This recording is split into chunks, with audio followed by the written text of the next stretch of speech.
Yang Tuh. pasti ini membuat gue makin malas ke kantor sih. Kenapa?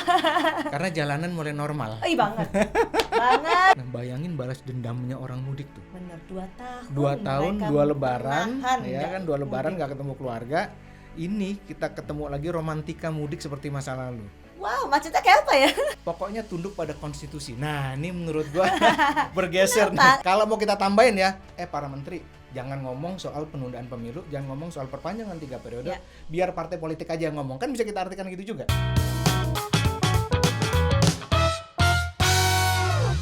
Halo, sahabat Kompas.com, ketemu lagi di Ruang Jernih. Masih sama saya Cindy, tapi sekarang saya ditemenin oleh Mas Embong. Embong. Mas Embong. Mas Embong, boleh lah kita copot lah ya. Karena sekarang kan udah berangsur-angsur kita Berangsur-angsur kembali ke normal.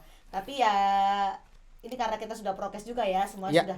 sudah antigen sebelumnya juga Ya. negatif. Kita mulai masuk ya Mas ya ke mau ke normal, udah mulai banyak pelonggaran. Mall itu setahu aku mulai hari ini atau kemarin ya, udah mulai buka sampai jam 10 malam. Iya. Kafe juga. Yang Tuh. pasti ini membuat gue makin malas ke kantor sih. Kenapa? Karena jalanan mulai normal. Ih, banget.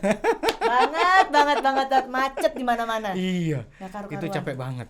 Iya, bahkan lebih kayaknya daripada sebelum pandemi ya. Gue kan selama ini nggak pernah ke kantor ya, di rumah ya. 2 tahun ini. 2 tahun full. Serius? Serius, full. Wow, full WFH. Kayaknya gue ke kantor 2 tahun ini nggak nyampe 10 kali deh. Serius? Makanya ketika gue disuruh ke kantor gitu ya, kemarin ada rapat, lalu gue males jalan, ya? aduh kok sama ya situasinya ya, udah normal ya. Iya, nggak Capek nyampe-nyampe lagi. ya rasanya Nggak ke kantor nyampe-nyampe. kan. Tapi ini nggak cuma di Indonesia kan, di Ya. dunia juga sudah mulai longgar Ya. nih, Mas Embong. Kita lihat itu Piala Dunia udah mau digelar Ya. September. Ya. Asian Games tuh Ya. di Cina juga mau mulai pertengahan tahun kalau nggak salah. Konser-konser jalan. Di Indonesia mau ada Justin Bieber, nonton nggak? Yes, enggak. Kirain nonton Justin Bieber, Java Jazz nanti akan ada Iya. rencananya. Ada lagi satu lagi, lupa tapi ada mulai beberapa ya konser-konser. Yang paling dekat mudik. Iya, Paling dekat mudik. Iya, Jokowi iya. hari ini udah ngumumin ada cuti bersama 4 sampai 6 April. Jadi cutinya 29 dan 4 sampai 6 April. Panjang banget ya. Seminggu lebih. Artinya itu sudah dibolehin mudik. Kalau Bolehin. dulu kan digeser dan Ya. dihilangkan cuti bersamanya. Sekarang udah boleh lagi ya. Nah, bayangin balas dendamnya orang mudik tuh. Bener, 2 tahun. 2 tahun, mereka 2 lebaran, menahan ya nggak kan 2 lebaran mudik. nggak ketemu keluarga. Ini kita ketemu lagi romantika mudik seperti masa lalu. Wow, macetnya kayak apa ya? Lu mudik Nggak kemana? kebayang. Surabaya kalau mudik. Paling lama berapa jam? Kalau naik waktu itu 2 tahun terakhir biasanya kan naik pesawat karena pandemi naik mobil Hah? lewat Tol Trans Jawa. Paling cepat 12 jam. 12 jam? Itu karena banyak istirahatnya. Karena berangkat malam sampai Surabayanya besok agak sorean gitu. Paling cepat. Paling lama 14 jam. Itu juga lebih banyak istirahatnya. 14 jam, 14 oke. jam. Nggak kebayang kalau nanti udah bareng sama orang banyak, karena waktu kan sepi sebenarnya 2 tahun itu. Mudik pun nggak pas lebaran, mudik karena ada keperluan keluarga yang mendesak jadi harus mudik. Itu pun nggak macet 14 jam. Gue punya rekor Kebayang. mudik itu waktu pertama kali Tol Cipali dibuka. Kemana mudiknya? Gunung Kidul. Waduh, Jadi jauh. ujung selatan Iya, Jawa ya, ujung jauh. selatan Jawa. Gue berangkat jam 5 pagi. Hah, Sampai Gunung Kidul jam 5 sore. besokannya? Besoknya Gila, 5 pagi sampai 5 besokannya. Tahun ini mudik nggak? tahun ini nggak mudik karena mbah gue udah nggak ada. Jadi kita kumpulnya di Jakarta. Kirain mau mudik lagi mempersiapkan 3 hari. Jangan. Tapi gue bayangin ya, itu jalanan akan Enak, kredit banget nanti Oh, ya, nantinya nanti ya akan karena kredit orang banget. balas dendam 2 tahun. Banget. Itu akan, itu romantika, Banget. makan di jalan, kehabisan bensin. Bener. Kita akan dengar cerita itu lagi. Iya bener, kita akan ngeliat lagi laporan mudik di TV. Dulu kan selama 2 tahun nggak ada. Paling laporannya hanya penyekatan, Iya, gimana iya. pembatasan. Sekarang balik lagi ke normal. Jadi siap-siap nih kalau yang mau mudik ya. Tante gue itu yang paling dia senengi ya, dia cerita, aduh mudik itu kalau macet seru. Oh kenapa kok seru? Iya kita berhenti di pinggir jalan, Ngobrol keluar sama mobil, yang lain. ngobrol lalu bagi-bagi makanan kan. Iya, Jadi iya, rekreasi iya. di pinggir jalan tol. Asal karena macet. nggak kehabisan bensin aja. Itu. berabe. Terus selain mudik itu juga kan ada aturannya. Ya. Harus vaksin booster. Makanya sekarang di beberapa Rame penyedia tuh. vaksin booster Antri. rame banget. Betul. Antri semua demi mudik. Betul. Tapi nggak boleh ngobrol. Lah tantenya Mas Embong nanti gimana tuh? Nggak boleh ngobrol di jalan. Gue tapi nggak yakin sih, tapi gue nggak yakin pemerintah bilang jaga prokes, jaga jarak dan segala macamnya. Gue nggak yakin itu bakal Sama. kejadian ya. Sama. Euforia, orang udah gembira ketemu sana keluarga itu udah lupa deh. Di jalan nggak boleh ngobrol. Ya. Di jalan kurang dari 2 Nggak jam, mungkin. transportasi umum Nggak nggak boleh mungkin. makan minum. Nggak Ya mungkin. kalau pas berangkat lagi puasa sih Ya. nggak apa-apa ya, nggak akan makan minum. Tapi kalau pas mudik nggak mungkin itu Nggak ya. mungkin. Tapi mungkin juga kita boleh percaya diri kali ya dengan segala macam vaksin yang udah kita terima ya, Ya. booster dan segala macam. Ini kan ujian kepercayaan diri kita, apakah betul kita sudah bisa bersahabat betul dengan Ya, virus ya, ini ya. ya. Ya, ya. Dan semua negara kan juga melonggarkan aturan-aturannya. Karena kepercayaan diri ini juga kepercayaan diri global bahwa vaksin adalah jawaban. Benar. Nah, ujian di kita menurut gua apakah Mudik ini ya. setelah mudik Jangan sampai. Jangan sampai. Mudah-mudahan semuanya mudik senang, Ya. happy, tapi tetap jaga prokes. Kalau di jalan mungkin nggak bisa jaga prokes, nanti waktu silaturahmi ya, paling enggak ya, itu kan untuk tapi gue menghindari nggak percaya juga sih. Masa sih? Iya, Nggak iya. percaya gue. Aku jarang mudik soalnya karena biasalah orang media kan jarang mudik. Jadi ya Lu laporan mudik ya biasanya? iya sih. Laporan mudik di jalan tol, Ya mudah-mudahan di lah, pelabuhan. mudah-mudahan dengan vaksin bekalnya sudah ada, Iya. masih ada lah kebiasaan-kebiasaan selama pandemi itu yang dibawa nanti pas saat mudik. Karena kalau diharapkan kan jangan sampai ada klaster. Kalau ada klaster lagi, perketat lagi, karantina lagi, kan gak enak juga. Ini sebenarnya berita nggak enaknya ya. Apa tuh? Berita nggak enaknya setelah Omicron itu kan ada virus baru lagi XE. nih. Corona XE katanya. Iya, Tapi kayak sudah handphone ya. capek gitu ya. Iya, iya, tapi katanya juga nggak terlalu parah kan. Nggak terlalu parah. Mungkin karena kita juga sudah vaksin. Betul. Tapi tetap harus waspada. Iya. Jadi kan kalau ada kebiasaan-kebiasaan selama pandemi yang mudah-mudahan tetap dibawa pada saat mudik nanti. Masker, Yes. ya nggak sih Mas? Cuci Mudah-mudahan tangan. Cuci tangan. Hand sanitizer, Hmm. jaga jarak. Ya. Ya. Ya. Tanya kok kalau nggak yakin. Jadi ragu.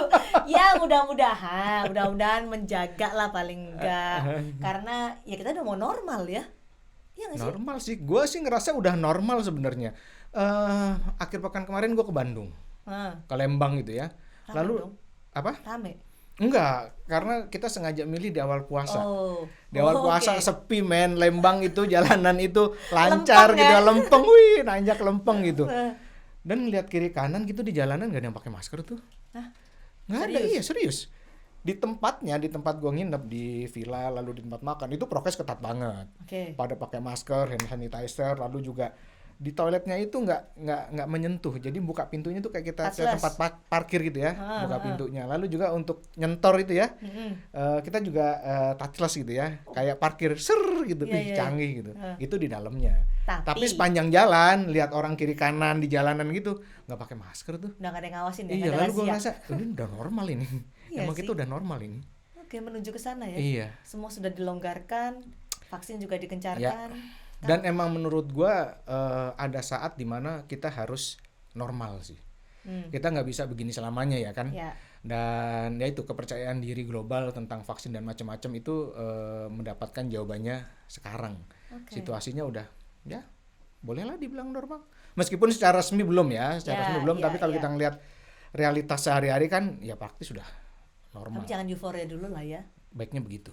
Oke, nah kita dua tahun, 2 tahun udah lebih ya. 2 tahun. 2 tahun lebih ya. 3 kali lebaran. 3 kali lebaran kita Ini udah lebaran hidup. ketiga nih ya.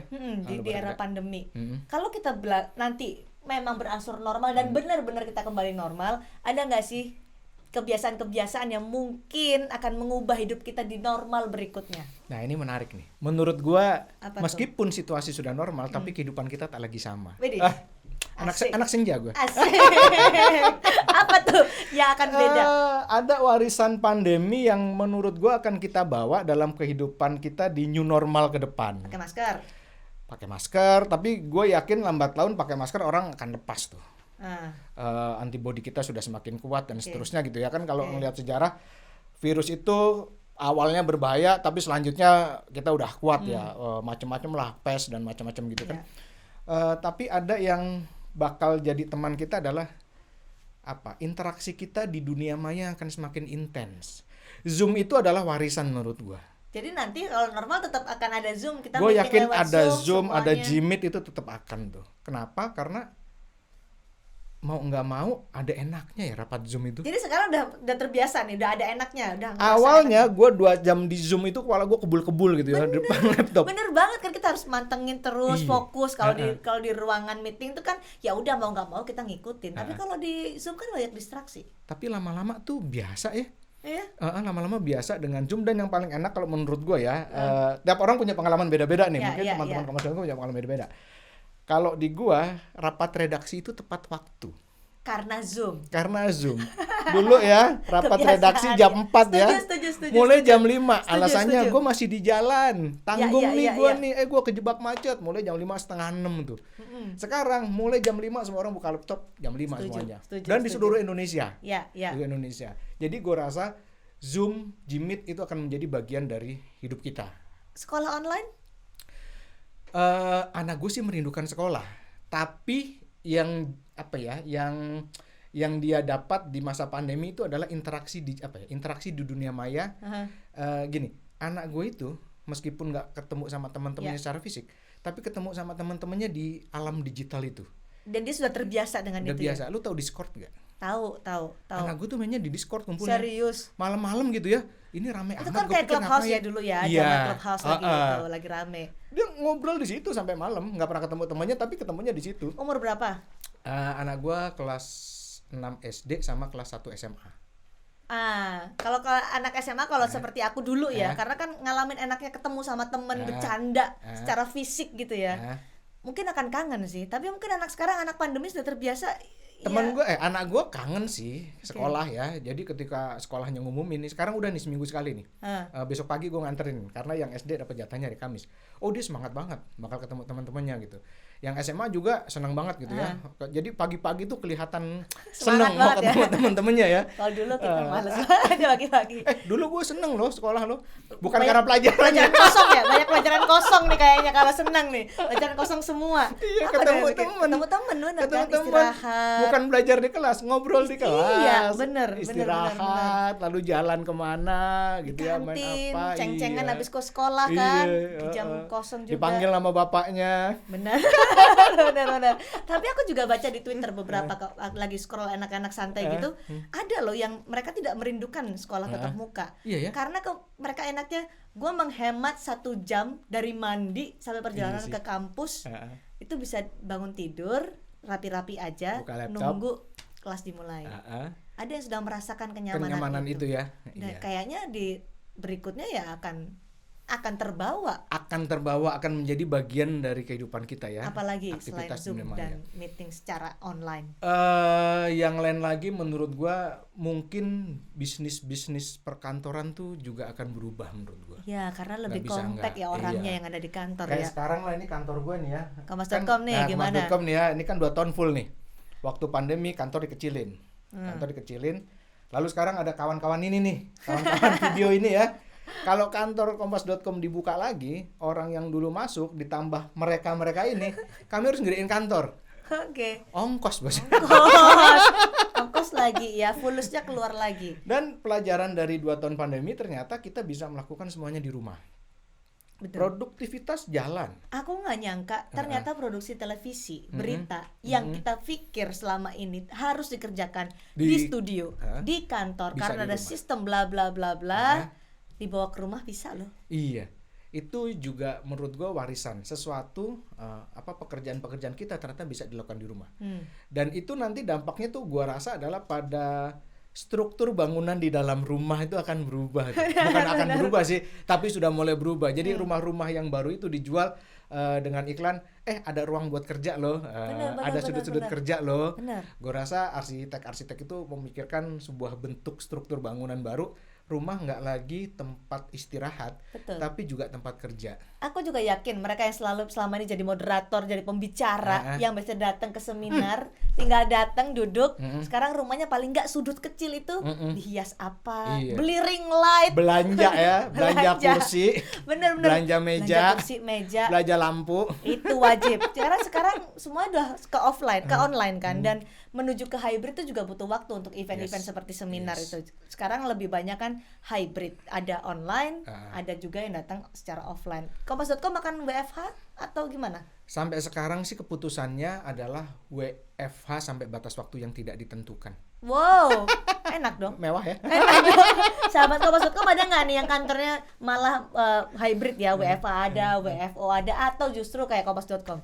Tapi yang menarik gini, dalam batas waktu yang tidak ditentukan. Tapi yang menarik gini ya, pengalaman gue ya. Gue pertama kali ngajar online ya, itu 2015 atau 2016. Zaman Zoom belum populer. Oke. Jadi gue diminta memberi trainingnya itu secara online, pakai sistem dari Amerika, si organizernya.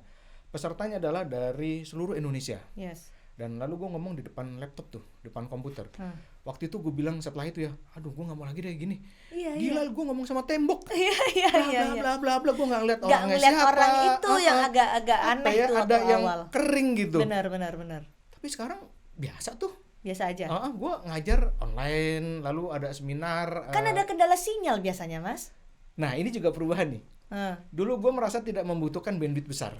Sekarang harus bandwidthnya digedein. Oke, jadi artinya nanti pada saat kita kembali normal, yang masih tersisa dari pandemi membuat hidup tidak sama adalah interaksi digital itu udah biasa. Betul banget. Akan berlanjut. Yang jadi persoalan gue rasa juga para pemilik gedung perkantoran. Ketika sekarang sudah normal, sekarang banyak orang mulai ada keuntungan ya kerja dari rumah ya. Apakah gedung-gedung perkantoran itu masih akan penuh keterisiannya 100%? Apalagi ada metaverse ya.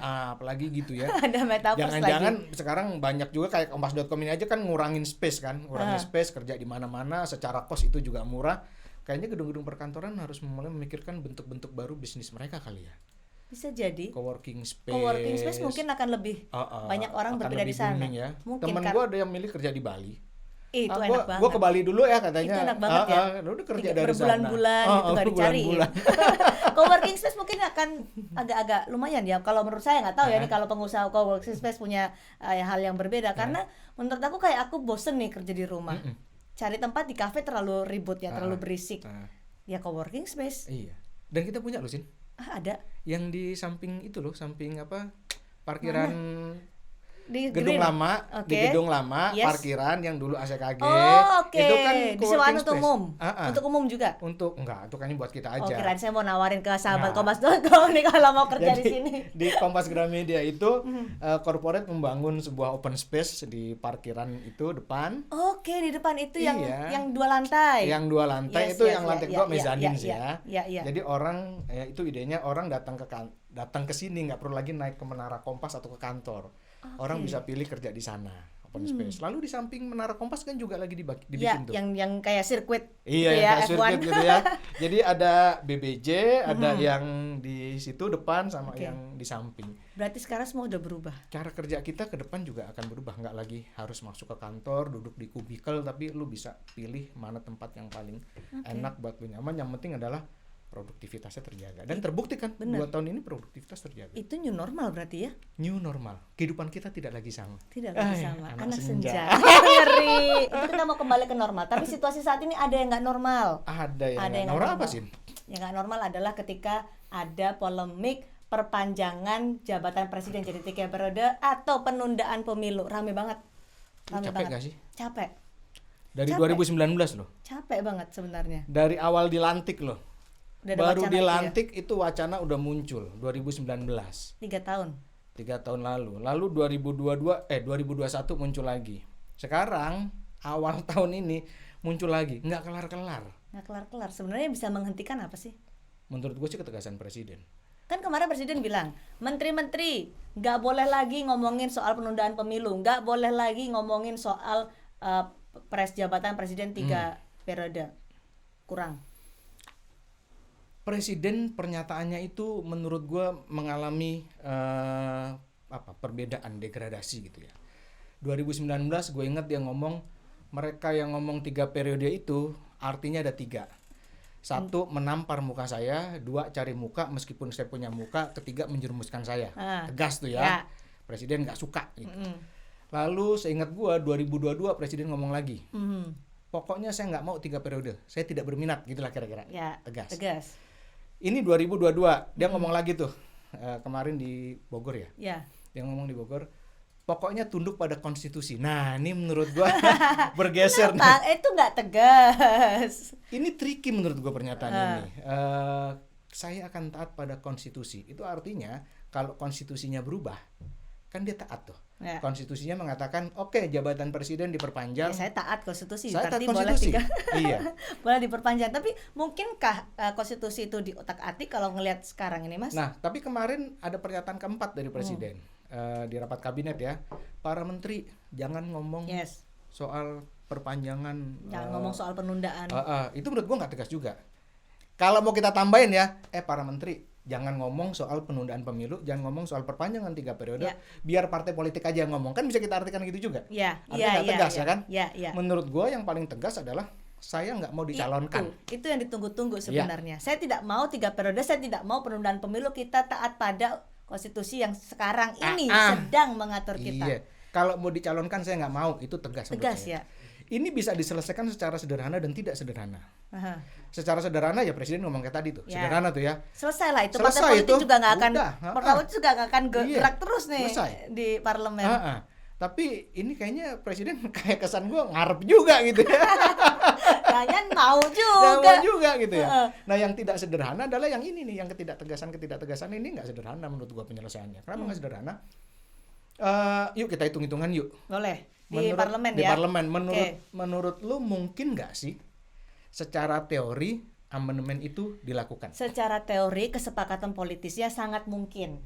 Karena partai pendukung pemerintah sekarang jumlahnya berapa persen? 74 ditambah 74 PAN. Kalau tambah PAN 82%. Oke, tapi ada beberapa partai politik yang kenceng nih kayak PDI. Saya nggak mau ada perpanjangan presiden atau penundaan. Ada juga partai-partai lain, ada beberapa ya yang mendukung itu kan PKB. Kemudian PAN, lalu ya kan? Golkar. Nah, dari ada yang memang kekuatannya 74% ditambah PAN 8% jadi 82. Tapi dikurangi, apakah PDI Perjuangan tetap pada keinginannya bahwa menolak atau akan berpindah? Nah, ada yang menolak, ada yang mendukung. Bisakah itu terjadi hitung-hitungannya? Lobby-lobby politik pasti butuh waktu kan ya. Dan ketika lobby-lobby politik itu kan ada tawar-menawar. Lu dapat apa, gue dapat apa. Itu butuh proses yang panjang tuh. Itu makan waktu yang banyak gitu lah. Oke, let's say bahwa proses tawar-menawar itu deal. Semua partai pendukung Jokowi kemudian bisa memenuhi prasyarat pasal 37 konstitusi. Jadi itu barang ya. Jadi itu barang ya. Secara teori seandainya itu mungkin, sekarang kita lihat apakah dari sisi waktu memungkinkan. Sisi waktu ya. Begini. Pemilu 2024 kita masih punya waktu 2 tahun. Kalau menurut gua ngitungnya tidak di 2024 karena 2024 itu adalah 14 Februari Valentine itu pencoblosannya. Tapi prosesnya dari Agustus nih nanti dari 2022. Agustus. Jadi tahun ini sebenarnya udah dimulai. Tahapan pemilu yang dibilang sama KPU kan 1 sampai 7 Agustus pendaftaran partai pemilu. Tahun ini. Tahun ini sudah dimulai. Lalu kemudian yang krusial juga pendaftaran bakal calon presiden itu di 2023. September 2023. Jadi ketika ngomong pemilu 2024 sebenarnya kita nggak ngomong 2024. Tapi kita ngomong sekarang nih 2022. Beberapa bulan lagi. Sementara Abdesi kemarin tuh Pak Lurah itu kepala desa ya, itu mau setelah Lebaran mau deklarasi perpanjangan 3 periode gitu ya. Itu habis Lebaran Mei ya. Lebaran Mei, Juni, Juli, Agustus pendaftaran partai politik. Nah, itu mungkin nggak kalau akhirnya diutak-utik lah amandemen? Menurut gua energi yang dikeluarkan oleh partai politik itu terlalu besar ya. Karena gini, para anggota parlemen itu kan juga harus bekerja untuk mengamankan suara mereka. Gua kok berpikir nih ya, 2023 itu sebenarnya udah banyak yang nggak kerja itu.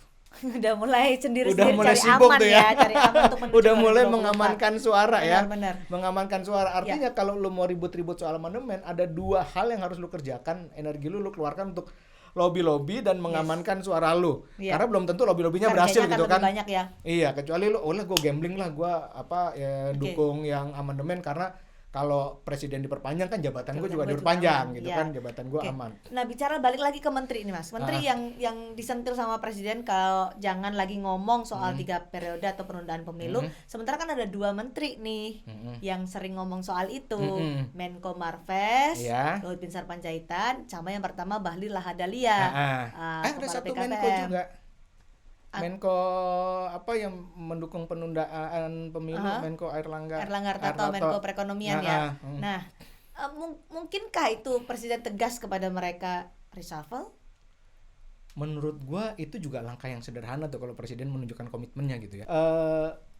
Yang menarik gini menurut gua, kalau menteri itu berasal dari partai politik, pasti punya ongkos politik lah. Kalau presiden mau mengganti itu akan mempengaruhi konstelasi politik gitu. Tapi kan ada menteri yang tidak berasal dari partai politik gitu ya. Kayak Pak Luhut itu kan nggak berasal dari partai politik dan dia menyuarakan itu juga gitu ya. Yang kemarin yang abdesi itu ada Pak Luhut juga di situ dan ada Pak Jokowi, sehingga sulit banget bagi kita untuk tidak mengaitkan antara Jokowi dan Luhut gitu ya. Dan acara silaturahmi itu sulit banget nggak mengaitkan bahwa presiden kemudian juga sebenarnya malu gitu kan. Malu tapi mau. Mungkinkah dengan tidak reshuffle, hanya dengan disentil stop menteri-menteri bicara itu, justru akan ada gerakan-gerakan lain di luar menteri, ya kalau bahasa Jawanya napuk nyilih tangan lah. Mungkinkah itu terjadi? Ya mungkin aja. Abdesi kemarin kalau kita lihat ya. Itu kan jelas ya. Selain Abdesi kemarin juga kan dibilang ada 110 juta warga yang pengen pemilu ditunda dan juga perpanjangan jabatan presiden jadi 3 periode. Itu kan juga dipertanyakan 110 juta tuh dari mana? Kapan surveinya? Apa metodologinya? Itu kan yang dituntut oleh publik kan. Mana? Dibuka dong siapa yang minta, karena ada survei juga dari SMRC dan juga Litbang Kompas ya terkait dengan setuju atau enggak sih masyarakat ini dengan penundaan pemilu atau perpanjangan di mana-mana presiden. Politisi itu sama menurut gua. Bicara atas nama rakyat, mereka berjanji membangun jembatan meski nggak ada kalinya gitu. Meski nggak ada kalinya. Setiap politisi itu sama berjanji membangun jembatan bahkan di tempat yang nggak ada kalinya. Jadi 110 juta itu ya data? Dibuka aja lah. Kan sederhana aja gitu ya, datanya apa, dan kita bisa bandingin dengan survei yang dirilis sama SMRC ya di 1 April dan Litbang Kompas di 4 April. Ini survei terbaru nih. Hasilnya mayoritas nggak setuju tuh. Tidak setuju. Ada datanya ya. Coba. Mana kita lihat nih. Ya, ini ya kalau mau ditotal ya. 7 ini surveinya SMRC nih, 1 April nih. 73% responden bilang nggak setuju. Harus 2 kali aja 2 kali harus dipertahankan ya, 73%, nggak usah panjangan. Mayoritas 73%. Oke. Lalu kemudian yang setuju ya, kalau mau dibelah-belah lagi ya, nanti bisa ditunjukin datanya sama teman-teman di infografis. Yang setuju itu kalau dihitung-hitung cuma 5% dari populasi. 110 juta. Rate kita 200 sekian juta. Kayaknya nggak ada 110 mari kita bandingkan lah ya. Nggak ada 110 juta. Litbang Kompas yang paling baru. Ini yang paling baru Litbang Kompas nih, 4 April. 49,8%, hampir 50% tidak setuju. Lalu yang 9,5% sangat tidak setuju. Artinya 59,3% nggak setuju. 110 juta. Lebih. Kan? Mari kita bandingkan dengan ini. Nah, yang setuju sama amandemen ada 5,2% ya. Ya kalau di total itu 33,2%. Yes. Ya, yang setuju ya, tapi nggak 110 juta juga. Nah, ini kan juga menurut gua menyeratkan sebuah resiko politik. Kalau dipaksakan, katakanlah tadi itu secara teori hitung-hitungan kursi lolos lah ya. Ya, jadilah barang itu ya kalau mau diutak-atik. Gitu. Kemudian dari sisi waktu, persiapan pemilu dan macam-macam, oke lah bisa diakalin gitu. Akhirnya deal, kita sepakat amandemen. Alasannya kan adalah salah satunya nih ya disebutkan kos yang dibayarkan atau biaya yang dikeluarkan 85 triliun, hampir 100 triliun, itu terlalu besar. Mendingan buat yang lain-lain lah, perbaikan ekonomi macam-macam gitu ya. Tapi menurut gua ada yang dilupakan. Dampak dari penundaan itu akan seperti apa? Mari kita pakai angka 85 triliun gitu ya. Kita akan bandingkan dengan dampaknya. Dari data survei ini menunjukkan ada ketidakkonekan antara aura kebatinan elit politik dengan masyarakat sipil. Benar. Itu yang terjadi persis tahun 98. Artinya kalau dipaksakan, risiko seperti 98 bisa saja terjadi. Iya. Lebih mahal. cost-nya Gua nggak dibandingkan yak- 80 yes, triliun itu. Yes, gue nggak yakin nggak ada demo. Gue nggak yakin.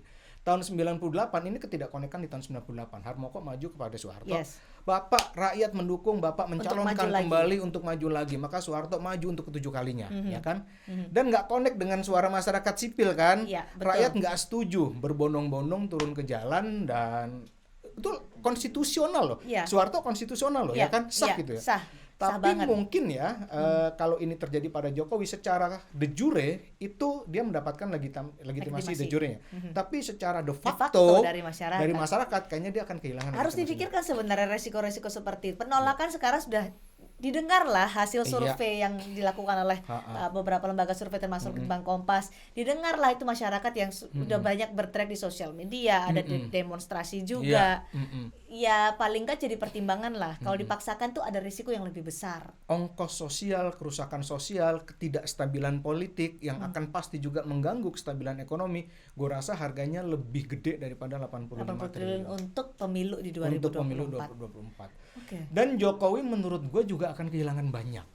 Ya, kalau memang mau ditunda kek, mau Yes. periode sampai 3 kali kek, belum ada jaminan Yes. akan berjalan dengan mulus, belum ada jaminan akan berjalan dengan lancar. Toh di periode kedua aja kita sudah dihantam dengan pandemi seperti ini, dengan inflasi sekarang yang udah mulai Ya, berasa, betul, harga-harga naik. harga-harga udah naik.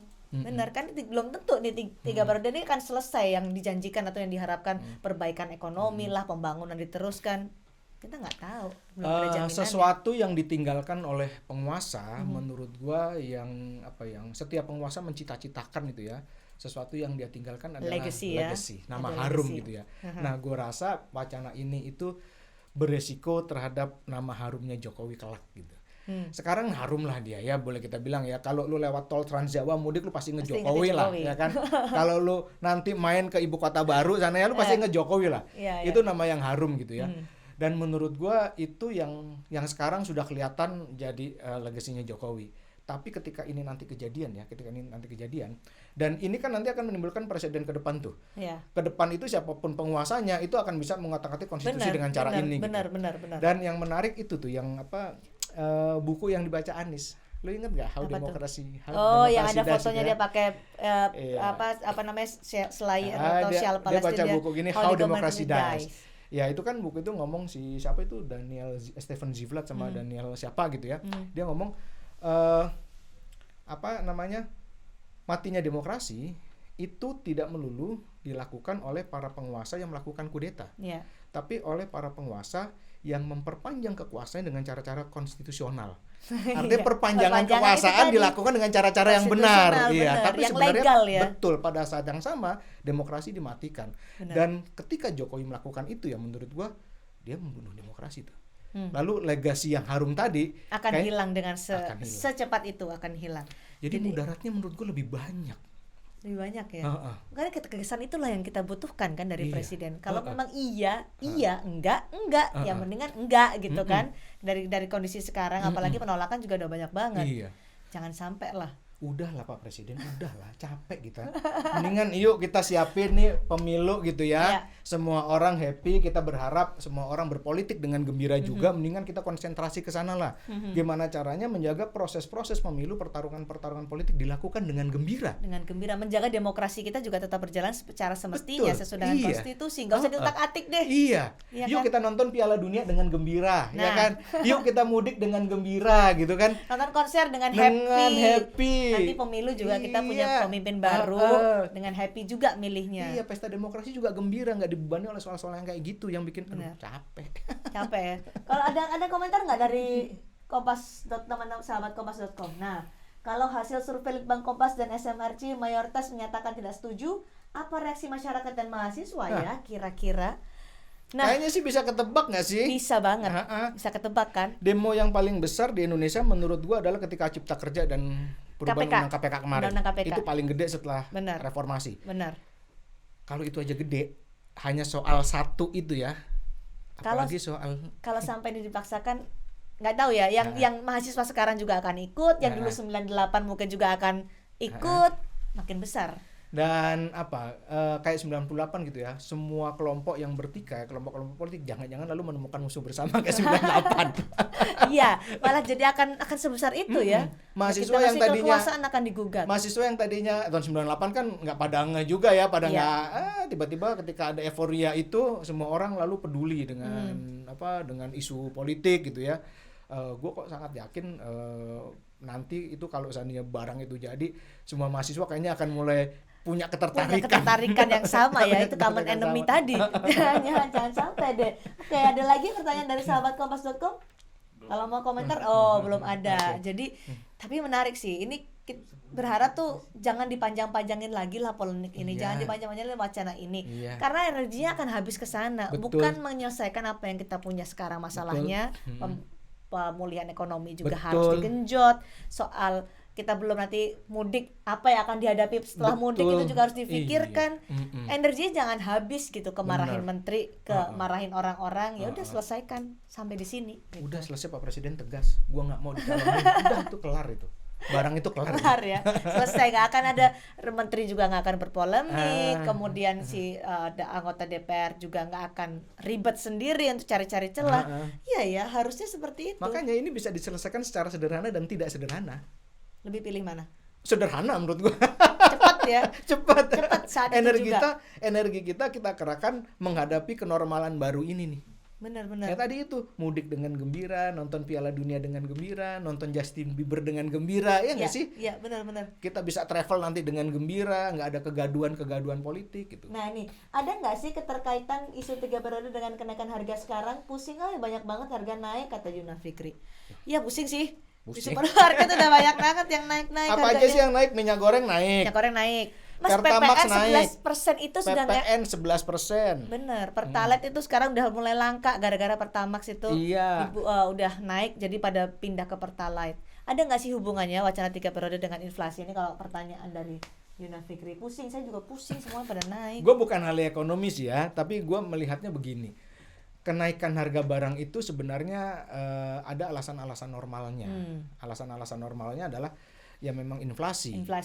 Dan kenaikan minyak goreng kemarin itu kan ada situasi global, kenaikan harga komoditas, Ya, lalu harga perang komoditas Ukraina, lagi naik, jadi ya udah deh diikutin dengan harga-harga lain juga ikut naik. Ukraina Ukraina, Rusia. jalur lalu lintas distribusi terganggu, Iya. akhirnya kemudian sumber daya naik. energi yang kita biasa impor juga Ya. pada naik gitu. Ya ini puyeng. Nah itu selesaikan dulu lah ya, Itu daripada itu berpolemik. Iya. Daripada berpolemik. Atau jangan-jangan ini berpikir konspirasi nih.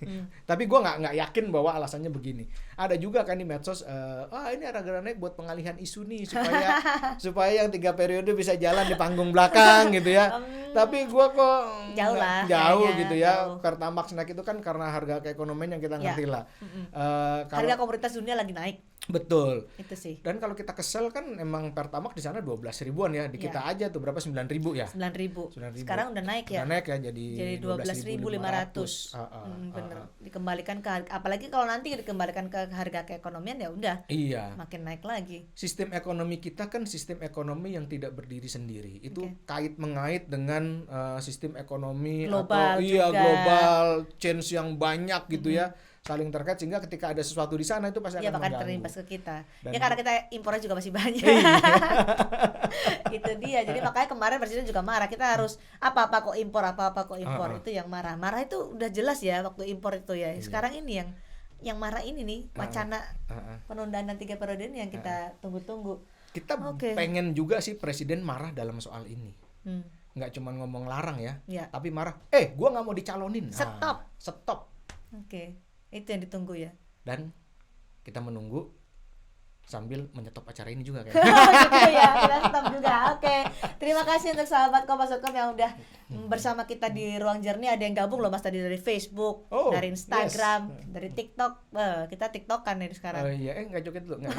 boleh. Kita simpen. Kalau mau pargoy. Oke, terima kasih sahabat kompas.com. Terima kasih juga Mas Embong ya. Kita ketemu lagi di Ruang Jernih berikutnya. Bye. Oke, bye.